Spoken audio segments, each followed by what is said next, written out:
이 시각 주요 뉴스입니다. 숨진 서희초등학교 교사 49제를 앞두고 전국 교사들이 진상규명과 교권보호를 촉구하는 역대 최대 규모의 집회를 열었습니다. 49제 당일인 내일도 공교육 멈춤과 함께 집회를 이어갈 계획입니다. 21대 마지막 정기국회를 앞두고 여야는 주말에도 오염수 방류를 둘러싼 공방을 이어갔습니다. 민주당은 방류 저지 집회로 향했고 국민의힘은 사회적 갈등만 부추긴다며 강하게 비판했습니다. 정부가 흉악범죄를 막기 위해 의무경찰 제도입을 거론했다가 국방부 반발에 슬그머니 발을 뺐습니다. 발표 전에 부처 간 협의는 한 번도 없었던 것으로 밝혀졌습니다. 경기 화성시의 한 합법계 번식장에서 문구용 커터칼로 어미개의 배를 갈라 새끼를 꺼내는 등 잔혹한 동물학대가 이루어진 것으로 드러나 충격을 주고 있습니다. 잉글랜드 프로축구 토트넘의 손흥민이 개막 4경기 만에 첫 골을 포함해 3골을 몰아치며 해트트릭을 달성했습니다.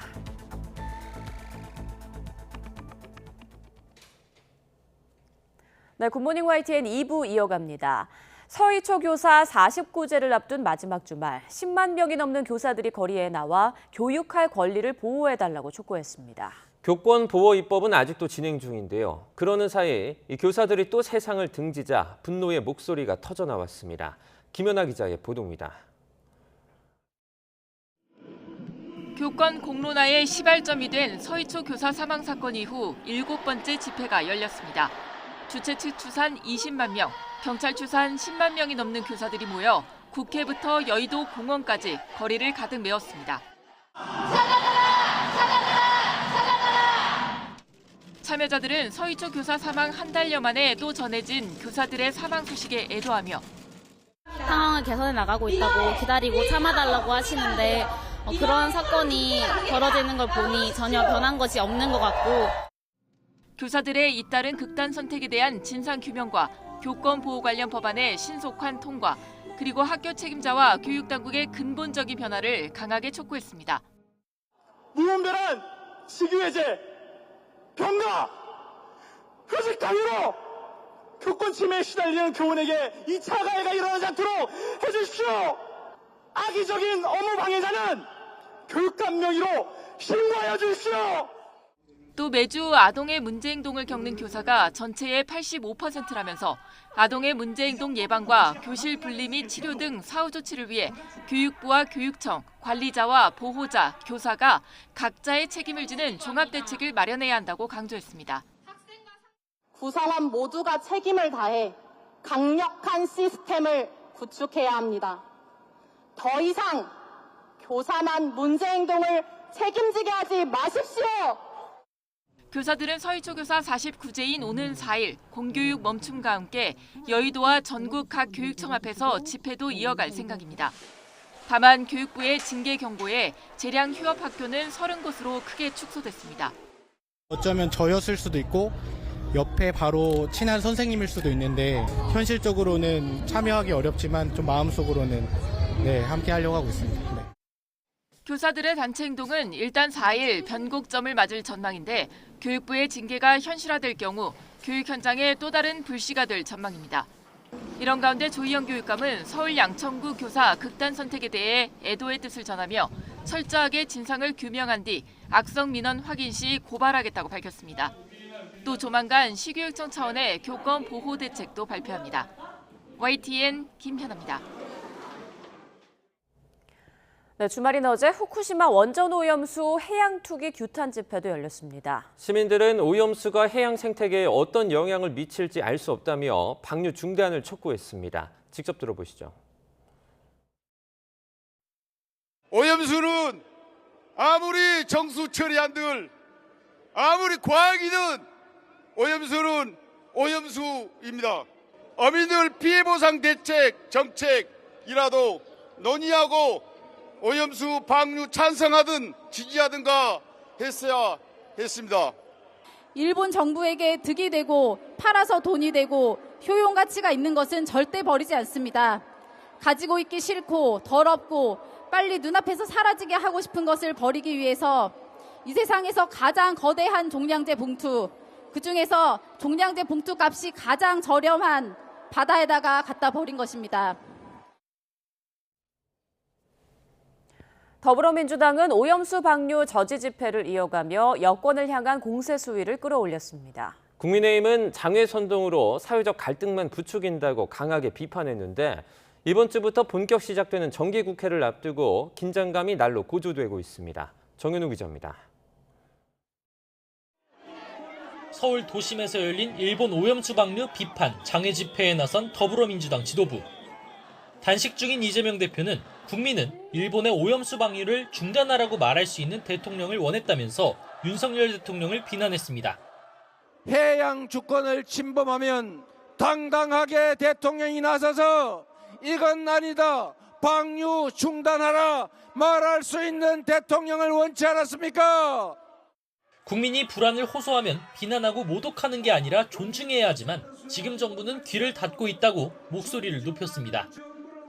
국민의힘은 제1야당 대표가 민생 현안은 뒷전으로 하고 반일 선동으로 사회적 갈등만 유발한다고 쏘아붙였습니다. 그러면서 자신의 사법 리스크 방탄을 위해 당을 동원해 장외투쟁을 일삼는다며 검찰 소환부터 응하라고 대받아쳤습니다. 국민 불안과 맞바꾼 방탄 장외 집회로는 결코 뜻을 이루지 못할 것임을 명심하기 바라며 약속대로 검찰 소환 조사에 당당히 맞서길 촉구합니다.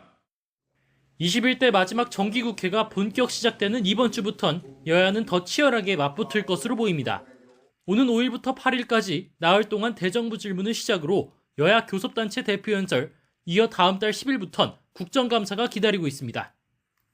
원전 오염수 방류는 물론 새만금 잼버리 파행, 해병대 수사 외압 의혹, 이동관 방송통신위원장 임명 논란 등 현안이 산더미처럼 쌓여 있습니다.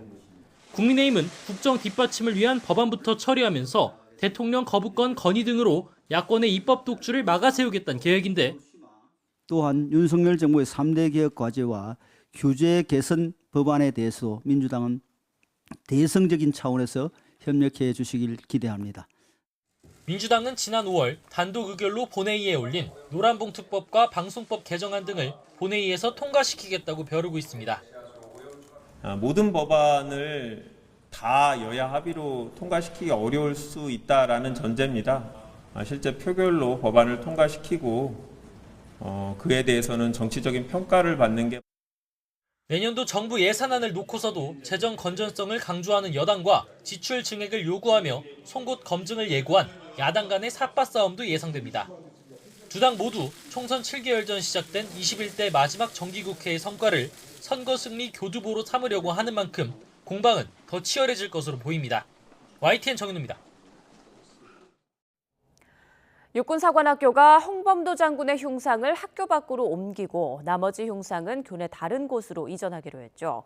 흉상이 세워졌던 공간은 비워두는 대신 시대별 국난 극복을 상징하는 기념물을 건물 내에 넣는 방안을 추진하고 있지만 논란은 수그러들지 않고 있습니다. 김문경 기자입니다.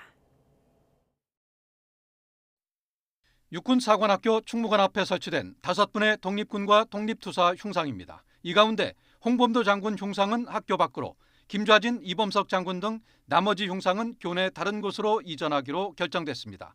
육사는 흉상이 설치됐던 공간은 비워두고 충무관 각 층마다 시대별 국난 극복사를 담은 전시관을 꾸미는 방안을 검토 중입니다. 흉상이 특정 시기에 집중됐다는 당초 입장에 따른 것입니다.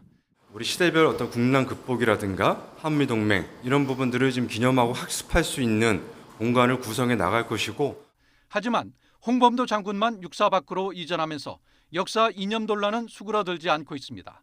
대적관을 함양하는 육사에 공산당 전력의 홍 장군 흉상은 논란이 있다는 게 국방부의 설명이지만 홍범도 장군과 관련돼서 공산당 입당 또는 그와 관련된 활동 이런 부분이 지적되고 있어서 홍 장군의 업적을 폄훼하고 독립운동의 역사를 지우려 한다는 지적이 제기됩니다. 대한민국 국군의 뿌리가 독립군이 아니라는 말입니까? 항일 독립운동의 역사를 지우려는 윤석열 정권의 역사 쿠데타입니다. 다른 한편에선 문재인 정권 때 설치했다며 설립 의도를 의심합니다. 왜 문재인 정권 때 대한민국의 육군의 간성을 키우는 육사에 그걸 설치했느냐의 문제라고 저는 생각합니다. 일반인들이 볼 수 있게 하는 것이 더 중요하지 않나 싶습니다. 평소 정치적 중립을 강조해온 국방부는 흉상 이전과 함께 뜻하지 않은 역사 이념 논쟁에 휘말린 모습입니다. 여기에 국방부 현관 앞 홍범도 장군 흉상 이전 여부와 해군 홍범도함 함명 변경 여부까지 겹치면서 곤혹스러운 상황을 맞고 있습니다. YTN 김문경입니다. 더불어민주당 국회 국방위원들이 홍범도 장군 흉상 이전 백지화 등을 요구하며 그제 육군사관학교를 항의 방문하는 과정에서 무단으로 위병소를 통과하고 교내에서 당초 약속을 지키지 않았다는 지적이 제기됐습니다. 군 관계자는 민주당 의원들이 홍범도 흉상 이전 관련으로 현장 방문을 요청해 학교장 접견실에서 학교장과 면담하는 조건으로 방문을 허용했지만 이들 의원들은 육사 교정을 무단으로 돌아다녔다고 주장했습니다. 이어 사관생도들이 수업 중인 충무관 일대에서는 학습 여건 보장을 위해 달라는 요청에도 불구하고 생도들이 들어야 한다고 고성을 지르며 수업을 방해했다고 말했습니다. 또 일부 의원은 사전에 합의한 학교 차량을 탑승해달라는 통제에 응하지 않고 의원 차량에서 내리지 않아 부대를 출입하는 민간인들의 출입을 방해하거나 무단으로 위병소를 도보로 통과했다고 전했습니다. 더불어민주당 김병주 의원은 민주당 의원들이 고성으로 수업을 방해하거나 무단으로 교정을 돌아다녔다는 군 측 주장은 사실이 아니라고 반박했습니다. 김 의원은 YTN과의 통화에서 방문 의원들의 차량 출입이 가능하다고 사전에 승인을 받았는데 정문에서 갑자기 못 들어가게 해 잠시 실랑이가 있었지만 다른 민간인 출입을 방해한 것은 아니라고 설명했습니다. 그래서 차라리 걸어가겠다고 했고 200m 정도 걸어 들어가다가 중간에 육사 교장을 만나 이런 법이 어디 있느냐고 따졌더니 교장은 자신은 몰랐다며 정식으로 사과까지 했다고 밝혔습니다. 김 의원은 건물 바깥에 있는 홍범도 장군 흉상 앞에서 흉상 이전 문제를 두고 군 관계자들과 토의를 했을 뿐이라며 고성으로 생도들의 수업을 방해했다는 것도 사실이 아니라고 말했습니다. 윤석열 대통령은 최근 국정 방향과 철학이 중요하다면서 연일 이념을 강조하고 있습니다. 철진한 색깔론에 꽂혔다는 비판 속에 총선을 7개월 앞둔 정치권의 손익계산까지 우려의 시선도 적지 않은데요. 왜 이런 거친 목소리를 내는 건지 조은지 기자가 정리했습니다. 왜곡된 역사의식, 무책임한 국가관을 가진 반국가 세력들은 종전선언을 노래 부르고 다녔습니다. 시대착오적인 그런 투쟁과 혁명과 그런 사기적 이념에 우리가 굴복하거나 나라를 제대로 끌고 갈 수 있는 그런 철학이 바로 이념입니다. 철진한 엉터리 사기 이념에 우리가 매몰됐고 최근 윤석열 대통령 발언이 부쩍 선명해졌습니다. 홍범도와 정율성, 역사 논란까지 겹치면서 언제적 색깔론이냐, 이념 전쟁이다, 불편한 목소리도 작지 않습니다. 하지만 대통령실 참모들은 윤 대통령의 철학과 원칙은 한결같다면서 우클릭한 게 아니라고 반박합니다. 윤 대통령이 말하는 이념은 자유민주주의와 시장경제, 규범질서 같은 헌법적 가치이자 우리가 가야 할 방향이라는 게 용산의 설명입니다. 윤 대통령은 대통령에 취임하며 자유를 35차례 언급했고 제2의 취임사로 불린 광복절 경축사에선 독립운동을 단순한 국권 회복이 아닌 자유와 인권, 법치를 위한 건국운동이라고 새롭게 정의했습니다. 그래서 한미일과 북중러가 맞선 신냉전 시대 여전히 독립운동이 진행되고 있다고 봅니다.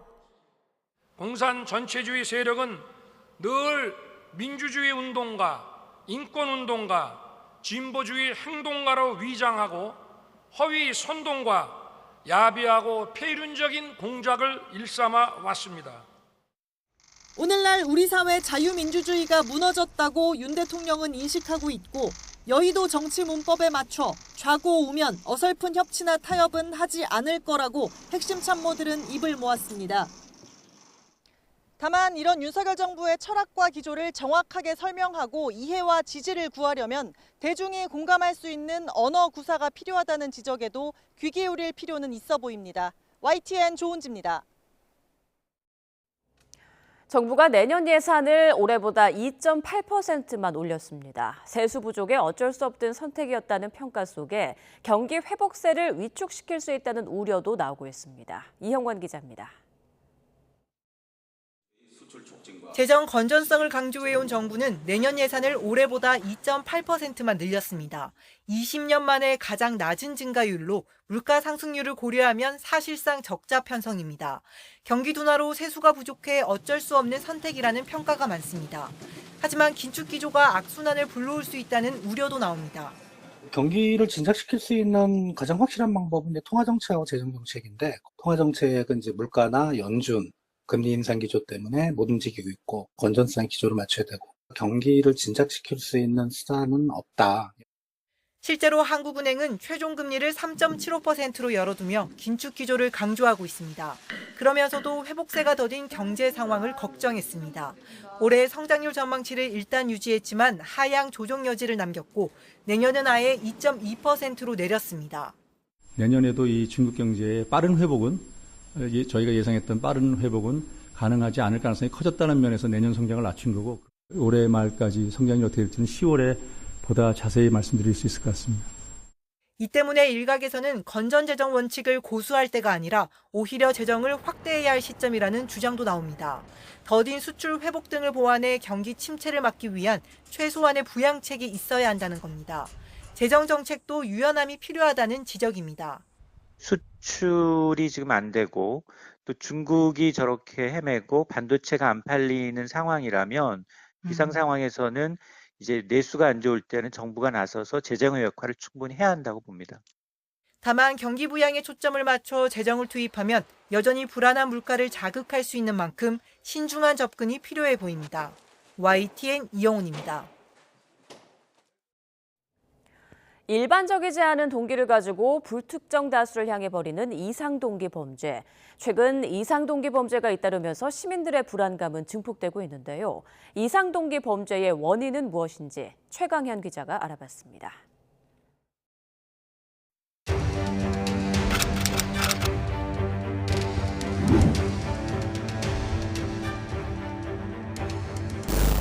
이상동기 범죄가 연이어 발생하는 요즘, 그 원인에 대한 다양한 분석이 나오고 있는데요. 그 중에 하나가 바로 게임입니다.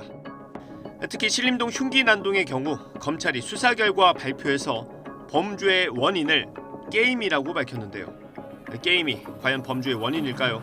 정신질환이 모든 이상동기 범죄의 이유가 아니듯이, 은둔형 외톨이가 모두 묻지마 살인범이 아니듯이 게임이나 웹툰 자체가 범죄를 유발하는 요인이다, 이렇게 얘기하기는 일단 어렵죠.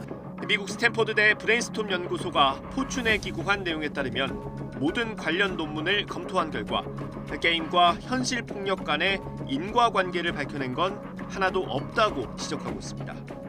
그렇다면 이상동기 범죄의 근본적인 원인은 무엇일까요? 사람은 어떤 다른 사람들과의 연결, 선을 통해서 삶의 의미를 찾을 수 있거든요. 힘든 상황이 있어도 또 인간은 의미를 가지면 또 그걸 극복해내기도 하고요. 현대 사회는 경제적인 풍요를 누리기도 하고 있지만 어떤 사회보다도 외롭고 고립될 수 있는 사회고, 어딘가에서 좀 절망과 분노를 키워오던 사람들이 지금 그것들을 표출하는 단계에 이르면서 이런 안타까운 범죄들을 보게 되는 상황이 아닌가. 한국보건사회연구원에 따르면 고립 청년이 지난 2019년 33만 4천 명에서 2021년 53만 8천 명으로 20만 명이 증가했다고 분석했습니다. 우리가 주목해야 하는 점, 바로 은둔형 외톨이가 지닌 고립입니다. 은둔형 외톨이가 다 범죄자가 되는 게 절대 아니에요. 지금 일어난 사건들 중에 전과도 없고 정신질환도 없는 혼자 사는 사람들 중에 뭔가 부정행위 어느 시점부터 시작돼 가지고 결국은 심화돼서 이렇게 공공장소로 뛰쳐나오는 사람들은 도대체 어떤 특징을 가졌느냐, 이걸 좀 더 심화된 분석을 통해 가지고 그 이유를 밝혀야 될 거예요. 이 타이밍을 놓치면은 어쩌면 미국의 총기 난사 사건처럼, 일본의 이제 도리마 살인처럼 확 늘어날 수도 있어요. 정부도 대책을 세우고 있습니다. 중환자 중심이던 정신질환 관리를 예방과 조기 발견 방향으로 혁신하고 국민 정신건강관리에 732억 원의 추가 예산 투입을 발표한 건 긍정적인 신호입니다. 곤두령 외톨이도 굉장히 다양한 수준이 있기 때문에 우리가 이제 예방과 치료적 지원, 그다음에 경제적이거나 이제 일을 찾아갈 수 있게 하는 것, 또 관계를 늘려가는 것들, 다양한 방식의 대책이 이제 논의될 필요가 있다고 봅니다. 영국에서 외로움 부장관이라는 제도를 만들 정도로 국가적 차원에서 외로움을 다루기도 했고요. 일본에서도 이제 이런 고독사에 대한 대책실을 총리실 산하에 만들기도 했었거든요. 연이어 발생하는 이상동기 범죄로 여러 5인 사고가 발생하는 부작용도 잇따르고 있습니다. 일상을 파고든 공포감. 앞으로 우리는 무엇을 해야 할까요? 일상에 너무 불안해하지 마시라. 이제 성범죄를 제외한 나머지 강력범죄들은 다 감소 추세고요. 특히 살인으로 목숨을 잃는 살인 기수 사건은 지난 10년 사이에 굉장히 대폭 감소 추세예요. 공포로부터 우리가 해방이 돼야 될 거 아니에요. 일상생활을 하려고 그러면 논의가 생산적으로 진행될 수 있게 그렇게 인기 없는 정책도 어떻게 해서도 구현이 되도록 하려면 국민들이 지지를 해줘야 관심을 좀 가져주시고 실효성 있는 정책으로 구현될 수 있게 의견을 모아주셔야 되는 거죠. 범죄의 궁극적인 해결책은 예방입니다. 지금이라도 철저한 원인 분석과 시민들의 관심으로 더 이상의 무고한 피해자가 나오지 않도록 해야 합니다.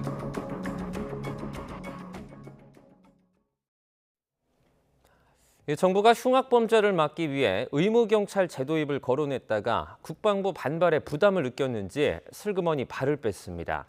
현역병도 부족한 판에 이 섣불리 의경부활 검토를 발표한 건데 정작 부처 간의 협의는 한 번도 안 한 것으로 확인됐습니다. 이승배 기자입니다. 의경제도 부활은 총리 대국민 담화에서 처음 언급됐습니다. 범죄 예방 역량을 대폭 강화하기 위해 의무 경찰제의 제도입도 적극 검토하겠습니다. 흉악범죄를 막겠다며 정부가 내놓은 카드였습니다. 내년 상반기까지 인원은 8,000명, 구체적인 수치까지 발표했습니다. 최고 많은 시점을 8,000 정도로 보고 운영하는 방안을 지금 이제 관계부처하고 협의를 하겠다는 말씀입니다. 하지만 국방부가 불편함을 내비쳤습니다. 현역병 부족으로 국방부 역시 허리띠를 졸라매고 있기 때문입니다. 다시 이런 정책에 대해서 협의가 오면은 장관은 동의할 생각이 있습니까? 이게 뭐 여러 가지 문제가 있기 때문에 쉽게 동의할 사안은 아니라고 보고. 국방부가 목표로 잡은 상비 병력 정원은 50만 명. 이를 위해선 매년 22만 명을 충원해야 하는데 출산율이 떨어지면서 2036년부터 유지선 아래로 내려가고 2042년엔 12만 명까지 급감할 거란 전망이 나옵니다. 결국 총리실은 하루 만에 한 발 물러났습니다. 적극 검토해서 필요하면 검토로 톤 조절에 나섰습니다. 총리실 관계자는 경찰 조직 재배치가 우선이고 의경은 차선책 중 하나였기 때문에 무산이나 백지화가 된 건 아니라면서 지금은 의경 논의를 안 한다고 밝혔습니다. 부처 간 조율 없이는 도입할 수 없는 사안이지만 경찰청과 국방부, 병무청 사이의 협의는 단 한 번도 없었던 것으로 확인됐습니다. 공문서 한 장 오가지도 않았습니다. 대국민 담화는 국민을 향한 정부의 다짐이자 약속인데 섣부른 발표로 흉악범죄 예방을 위한 핵심 대책이던 의경 제도입 검토는 사실상 없던 일이 됐습니다. YTN 이승배입니다. 담배를 피워서 암에 걸린 사람을 치료하는 비용에 대해서 담배 제조사는 얼만큼의 책임이 있을까요? 국민건강보험공단이 담배 제조사들을 상대로 이 비용을 물어내라는 소송을 벌여 1심에서 패소했는데 2심은 반드시 뒤집겠다며 벼르고 있습니다. 기정훈 기자입니다. 건강보험공단이 빅3 담배 제조사들을 상대로 소송을 제기한 것은 지난 2014년 4월. 20년 이상 담배를 피운 폐암 환자 3,400여 명에 대해 지급한 건강보험급여비 약 533억 원을 담배 제조사들이 물어내란 내용이었지만 1심 결과는 공단 패소였습니다. 즉각 항소의 2심을 진행 중인 공단 측은 흡연과 암 발생과의 인과관계를 인정한 판례가 있는데도 법원이 개별 사례를 인정하지 않은 것에 주목했습니다. 2심 뒤집기를 위한 필승 전략은 개별 사례 연구입니다. 소송에 제시된 환자 3,400여 명 가운데 생존한 30명을 골라 담배를 얼마나 어떻게 피웠는지, 그게 암 발병에 어떻게 영향을 미쳤는지 심층 분석한 것입니다. 집단에 속한 개인의 위험인자에 노출된 시기, 노출된 정도, 발병 시기, 위험인자에 노출되기 전의 건강 상태, 생활 습관, 질병 상태의 변화, 가족력 등을 심층 분석한 결과 흡연과 폐암, 후두암과의 인과관계가 있음을 저희는 확인하였습니다. 또 흡연은 개인의 자발적 선택이란 주장도 경고 문구조차 제대로 넣지 않던 시절의 흡연자에게까지 일괄 적용할 수 없다고 반박했습니다. 자발적 선택 논쟁에 대해서 연구자로서 결론을 내릴 수 있는 것은 면담자들이 담배의 위해성과 중독성에 대해서 충분히 파악할 수 있는 정보의 제공 없이 온전히 자발적이라 할 수 없는 요인들의 영향 아래 30년 이상을 흡연을 지속해왔다라는 것으로 결론을 내릴 수 있을 것 같습니다. 호흡기 전문가인 신임 건보공단 이사장도 취임 한 달 만에 담배 소송 세미나를 열며 2심 승리를 다짐했습니다. 왜 개개인이 담배를 끊고 싶음에도 불구하고 담배를 못 끊고 결국은 폐암에 걸리는 과정에 이르렀는가? 담배 중독성이 지금 우리가 알고 있는 마약과 얼마나 다르지 않다라는 그런 부분들도 강조해 나갈 생각입니다. 햇수로 10년을 끌고 있는 담배 소송에서 건보공단의 개별 사례 연구 결과가 증거 능력을 발휘해 뒤집기가 성공할 수 있을지 관심이 모아지고 있습니다. YTN 기정훈입니다. 얼마 전 YTN은 강원도에 있는 불법 개 도축장에 참혹한 현실을 전해드렸는데요. 허가를 받은 개 번식장도 상황이 다르지 않았습니다. 새끼를 베고 쓰러진 어미개의 배를 강제로 갈랐습니다. 강아지를 꺼내서 팔기 위해서인데 어미개의 사체는 냉동고에 처박았습니다. 지원 기자입니다. 개 수백 마리가 다닥다닥 붙어 있습니다. 다리를 다치고 털이 빠지고 피부는 골맞습니다. 배설물과 함께 뒹굴고 바닥 먹이를 두고 서로 물고 뜯다 죽어갑니다. 경기도 화성 허가받은 개 번식장 모습. 학대 제보가 있어 보호단체와 특별사법경찰이 함께 찾았습니다. 여러 가지 이제 그 동물보호법상에 이제 학대들이 이제 이루어지면서 동물 생산을 하는 업장이라고 이제 내부 고발이 있어서 번식장 냉동실을 열었습니다. 신문지로 둘둘만 사체가 쏟아져 나옵니다. 강아지를 더 낳지 못하는 어미견을 근육이완제로 죽인 뒤 얼렸습니다. 냉동고가 차면 뒷산에 묻었습니다. 배가 갈라진 채 죽은 어미개도 있었습니다. 뱃속에 아이는 있는데 이 아이는 아직 상품 가치가 있는 아이다 보니까 그냥 문구용 커터칼로 배를 갈라서 새끼만 꺼내서 새끼는 어떻게든 살려서 판매를 하고. 이번에 발견된 번식장 어미견들은 유난히 작습니다. 작은 개가 낳은 더 작은 강아지가 경매장에서 유독 더 잘 팔리기 때문입니다. 소위 말하는 이제 펫샵에서 이제 작고 많이 안 크고 이런 아이들을 선호하다 보니까 모견들이 너무 크기가 작고 그런 작은 아이들이 임신을 하다 보니까 이제 생식기에서도 농이 차서 염증이 흐르는 아이들도 있거든요. 이번에 살아나와 발견된 어미견은 모두 1,400여 마리. 일단 지자체와 보호단체가 나눠 맡은 뒤 입양을 살펴보기로 했습니다.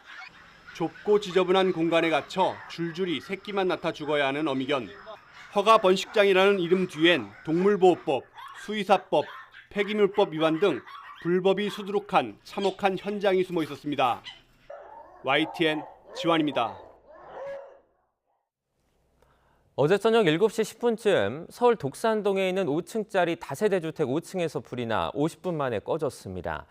이불로 5층에 살고 있던 70대 여성이 심정지 상태로 병원에 옮겨졌지만 숨졌고 전신 화상을 입은 70대 남성 등 3명이 병원으로 옮겨졌습니다. 소방당국은 정확한 화재의 원인을 조사하고 있습니다.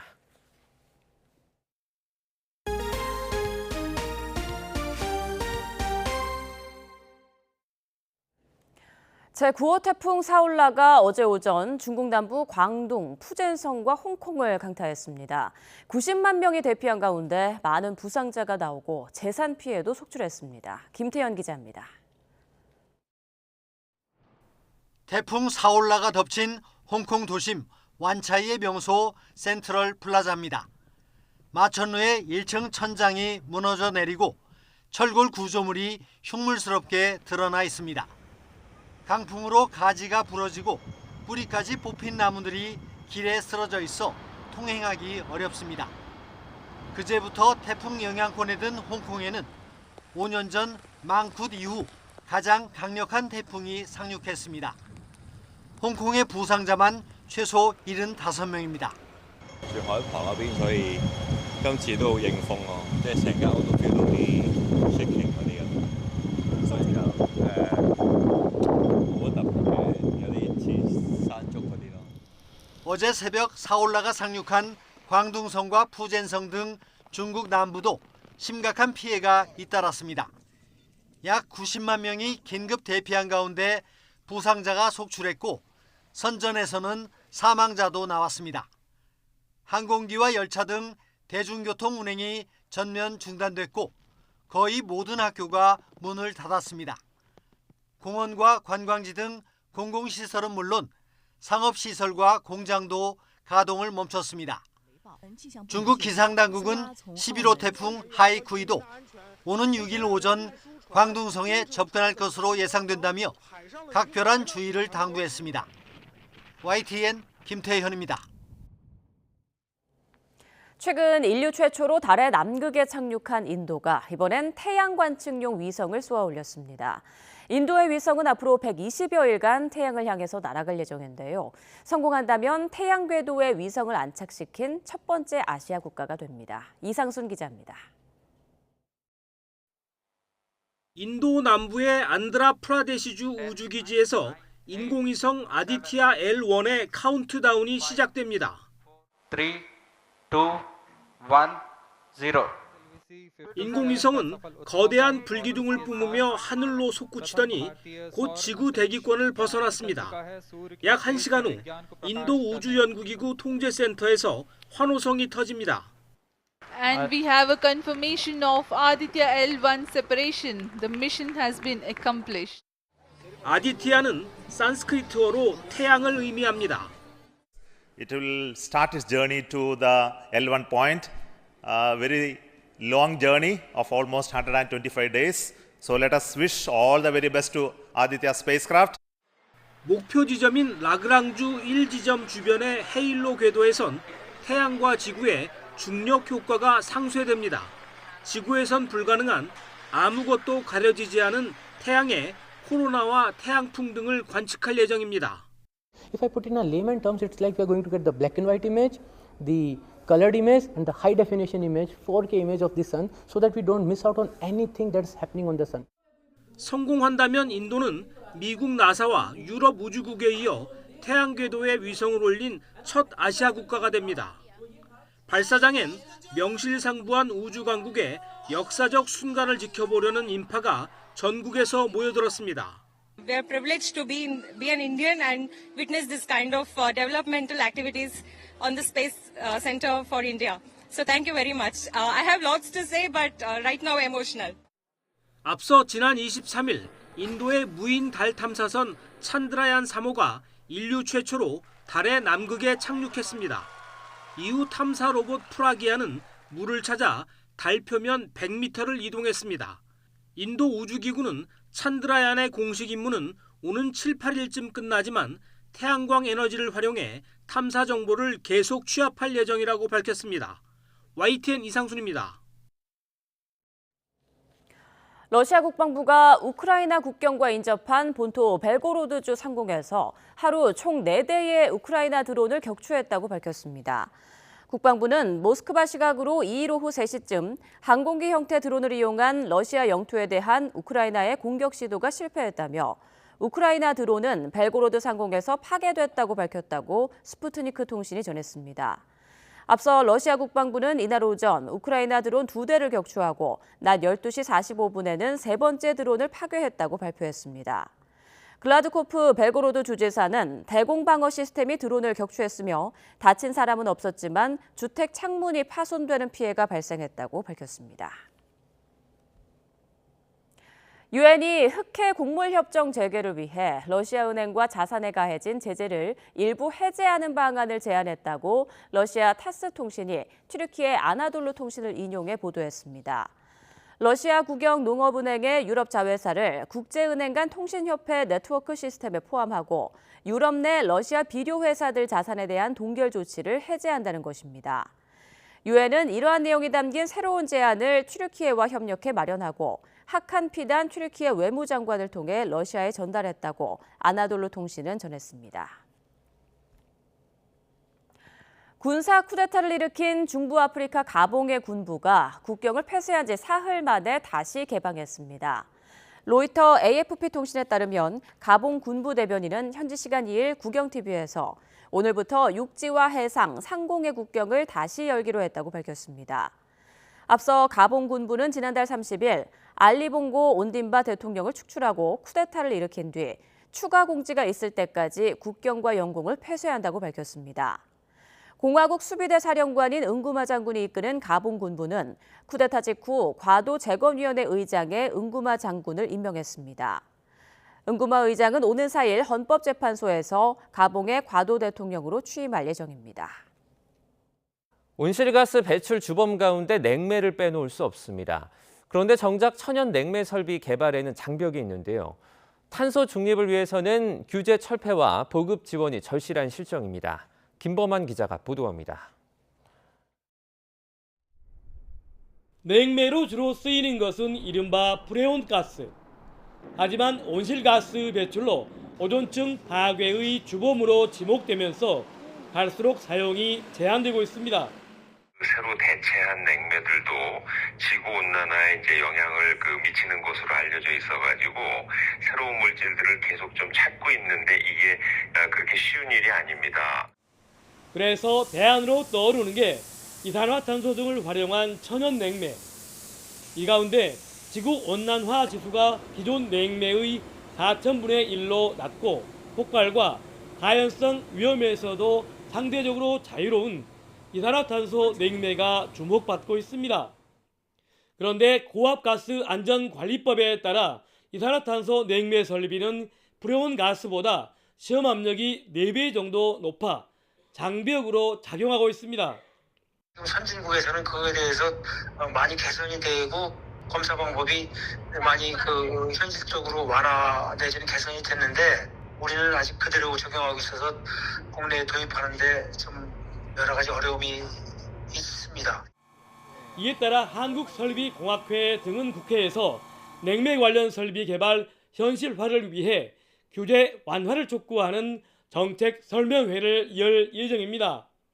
효율이 높은 제품의 개발 장벽은 낮추고 보급 지원은 늘려서 탄소 중립을 실천하고 외국 제품의 국내 시장 점유 확대를 막아야 한다는 목소리가 커지고 있습니다. YTN 김범환입니다. 기후위기 극복을 위한 탄소 중립 실현을 위해서는 다양한 에너지 개발이 시급한데요. 세계 첫 에너지 분야 특성화 대학인 한국에너지공과대학교가 에너지 강국을 만들기 위한 인재 육성에 힘쓰고 있습니다. 오선열 기자입니다. 개교 2년차를 맞은 한국에너지공과대학교입니다. 축구장 50개 면적의 교육과 연구, 주거시설을 위한 확충공사가 진행 중입니다. 한국에너지공대는 학부 400명, 대학원생 500명 규모로 소수 정예의 작지만 강한 대학으로 운영됩니다. 에너지가 앞으로 굉장히 필요해질 것이고 켄텍도 당연히 세계 유일의 에너지 혁신 대학이다 보니까 전망이 밝아질 것이라고 생각하기 때문에 그런 부분이 굉장히 저한테는 기대가 되는 부분 같습니다. 한국에너지공대 정시 경쟁률은 지난해 95.3대 1로 전국 최고였던 데 이어 올해는 카이스트와 포항공대 등 과학기술원 가운데 두 번째로 높은 지원율을 기록했습니다. 모든 수업이 영어로 진행되는 만큼 미국 미네르바 대학에 정규 교육과정을 도입하고 학생 1명당 3명의 지도교수가 배정됩니다. 재학생을 대상으로 MIT와 하버드, UCLA 등 해외 명문대학 교육 이수도 지원합니다. 콘텍에서 가슴 뚫는 경험을 많이 할 수 있다고 말하고 싶습니다. 여러 프로젝트를 할 수도 있고 방학 때는 SACP로 해외 대학을 가보거나 이제 학부 연구생을 하거나 아니면 저처럼 MIT 이런 유럽에 와서 해외에서 학부 연구생을 할 수도 있습니다. 기존 대학과 달리 에너지공학부, 단일학부만 존재하는 한국에너지공대는 2050년까지 에너지 분야 세계 12대학을 목표로 하고 있습니다. 특히 2050년 탄소 중립 정책에 맞춰 글로벌 에너지 리더 육성에 힘쓰고 있습니다. 저희 학생들은 탄소 중립 시대의 글로벌 에너지 리더가 돼야 된다라는 게 저희 학생들에 대한 기대상이고요. 신생대학으로서 기존의 대학들이 갖지 못한 그런 것들을 갖고 있는 아주 혁신적인 새로운 대학입니다. 한국에너지공과대학교가 나주 에너지밸리 산단과 연계를 통해 지역과 상생하는 에너지 연구 특화대학으로 자리매김하고 있습니다. YTN 오세일입니다. 모기나 벌레를 잡기 위해 집에 가정용 살충제 하나씩 갖고 계실 텐데요. 정부가 내년부터 안전성과 효과가 검증되지 않은 물질이 든 제품을 시장에서 퇴출하기로 했습니다. 그러나 현장에선 이를 제대로 모르는 경우가 많아 혼란이 우려됩니다. HCN 충북방송 박종혁 기자입니다. 모기나 개미, 바퀴벌레를 잡기 위한 살충제. 분사 방식이나 제조 회사에 따라 종류도 천차만별. 특히 아이가 있는 집에선 선택에 신중을 기할 수밖에 없습니다. 애 잘 안 써요. 모기 잡는 걸로 이렇게 해요, 그냥. 건강에 위험할까 봐. 예. 실제 대부분의 살충제엔 유해 생물을 제거하는 물질, 즉 살생물 물질이 포함되어 있습니다. 그러나 내년부터 안전성과 효과가 검증되지 않은 물질이 포함된 제품은 시장에서 퇴출됩니다. 환경부가 가습기 살균제 파동 이후 살균제 등 생활화학 제품에 대한 사전 승인제를 도입했기 때문입니다. 환경부의 어떤 조건 같은 거를 충족을 해야 되는데 그런 거 못하면은 아무래도 승인을 못 받게 될 거니까 그런 부분이 좀 기업들이 준비를 하고 있지만 좀 우려되는. 지난해 말 환경부가 승인한 살생물 물질은 총 48종. 취재진이 시중에 판매 중인 살충제를 확인해 보니 스프레이류에 포함된 프라틀린 성분과 모기향의 알레트린, 쥐약의 플루쿠마펜 등 미승인 살생물 물질이 포함된 제품이 대부분이었습니다. 지금 제일 많이 쓰이는 원재를 못 쓰게 되니까 저희가 봤을 때 내년에 그 쥐약 시장이 거의 한두 업체가 독식을 하게. 그러나 살충제를 구매하는 시민도 판매하는 매장도 이를 명확히 알지 못하는 상황. 여기에 미승인 물질이 든 제품은 회수 폐기 조치가 원칙이지만 구체적인 정부 가이드라인이 없어 이미 방역용품으로 살충제를 구매한 보건소나 방역업체 혼선도 우려됩니다. HCN 뉴스 박준혁입니다. 남미 한류 인기의 거점인 브라질에서 한국 문화의 날 축제가 많은 인파 속에 열려 뜨거운 호응이 이어졌습니다. 영역을 한층 넓힌 한류를 체감하고 한인 이민 60년 역사도 돌아보는 뜻깊은 시간이 됐는데요. 김수환 리포터가 전해드립니다.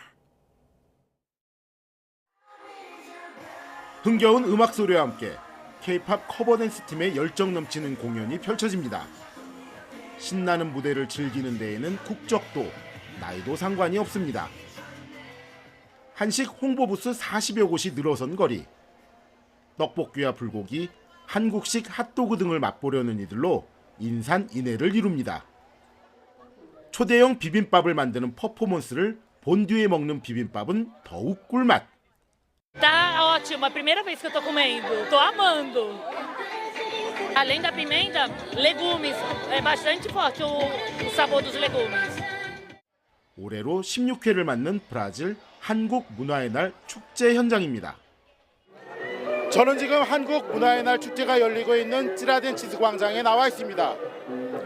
4만여 브라질 한인 동포들이 준비한 이 축제에 브라질 현지인들 7만여 명이 몰리며 한국 문화를 즐기고 맛보고 있습니다. K-팝으로 시작해 이제는 음식과 패션 등 다양한 분야로 퍼진 브라질의 한류. 이처럼 높아진 한류 인기에 한인 이민자들이 시작한 한국 문화의 날 축제도 이제 상파울로 지역을 대표하는 문화축제 중 하나로 자리 잡았습니다. 축제를 보기 위해 다른 지역에서도 찾아올 정도입니다. Campinas. Campinas. Campinas. Campinas É do estado de São Paulo, a 100 quilômetros daqui. Aí acabam vindo as propagandas coreanas e aí a gente viu a chamada da feira no Instagram. 특히 이번 축제에는 올해로 60년을 맞은 브라질 한인 이민 역사를 되짚어보는 자리도 마련돼 의미를 더했습니다. 이민 52년 동안 브라질에 살았는데 우리가 대한민국을 잊지 않고 우리 문화를 알리는 게 얼마나 우리 한국 사람이 대단한지 몰라요. 그 아이들도 하는 거 보면 얼마나 가슴이 뭉클합니다. 올해는 좀 저희가 이제 브라질 사회에 좀 이렇게 감사의 마음을 표현하는 약간 그런 기회도 될 수가 있고 우리의 아름다운 문화를 이제 브라질 사람들에게 더 이렇게 알릴 수 있는 좋은 기회인 것 같고 이제 서로가 이제 소통을 하는 참 좋은 기회인 것 같아서. 동포들은 축제 흥행 못지않게 상파울루 한인타운이 한국 문화를 전파하고 함께 즐기는 중심지로 새롭게 성장하고 있음을 실감하며 자부심을 키우고 있습니다. 여기 와서 먹고 춤도 보고 얘기도 하고 그런 것을 우리가 만들고 있다는 게 자랑스러워요. 대한민국 정부도 영사관을 주축으로 해서 우리 경제적인 교류 증진과 더욱더 한류를 확산하기 위해서 우리 한인 커뮤니티와 더욱더 열심히 노력해 나가겠습니다. 세대와 인종, 지역을 넘어 한국 문화로 하나 된 브라질 한국 문화의 날 축제. 동포들은 더 풍성한 내년 행사를 기약하며 어느 해보다 뜨거웠던 이틀간의 축제를 마무리했습니다. 브라질 상파울루에서 YTN월드 김수환입니다. 말라리아와 댕기열 등 모기가 옮기는 감염병 발생이 국내외에서 늘고 있습니다. 질병관리청은 올해 34주 차인 지난달 20일부터 26일 사이 말라리아 신규 환자가 25명 늘어 누적 확진자가 574명을 기록했다고 밝혔습니다. 이는 지난해 같은 기간의 2배를 넘어선 것으로 이미 2018년 이후 최다 확진자가 발생했습니다. 질병청은 말라리아 환자 대부분이 경기 북부와 인천, 강원 등에서 감염됐으며 84.9%가 남성이라고 밝혔습니다. 또 다른 모기 매개 감염병인 댕기열 환자도 이미 지난해 같은 기간에 3배가 넘는 107명으로 집계됐습니다. 다만 댕기열은 환자 거의 대부분이 해외에서 감염된 것으로 확인됐습니다. 질병청은 올해 아시아 대부분 국가에서 전년 대비 많은 댕기열 환자가 나오고 있다면서 이들 감염병 위험 지역에 갈 때는 모기에 물리지 않도록 밝은 색의 긴 옷과 모기 기피제를 사용하는 등 철저히 대비해야 한다고 강조했습니다.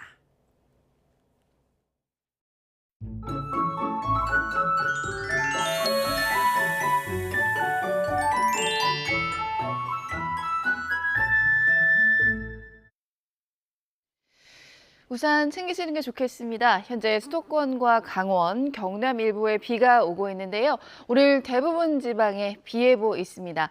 대부분 5에서 40mm 정도가 예상되고 돌풍과 벼락을 동반하면서 갑자기 강하게 쏟아질 것으로 보입니다. 오전까지는 소강 상태를 보이는 곳이 많겠고요. 수도권과 영서 그리고 충청은 밤까지 비가 오락가락할 것으로 보입니다. 현재 기온 살펴봅니다. 현재 서울이 23.5도, 청주가 24도, 대전 22.4도, 대구가 22.7도고요. 낮에는 지금보다 기온이 크게 오릅니다. 늦더위가 계속 되겠는데요. 서울과 춘천이 30도, 청주와 대전 31도, 대구도 30도까지 오를 것으로 보입니다. 내일도 곳곳에 비나 소나기가 오겠고요. 주 초반에는 동쪽을 중심으로 비가 내릴 전망입니다. 날씨였습니다. 네, 굿모닝 YTN 2부 마칩니다. 잠시 후 3부가 이어집니다. 시청해주신 여러분 고맙습니다.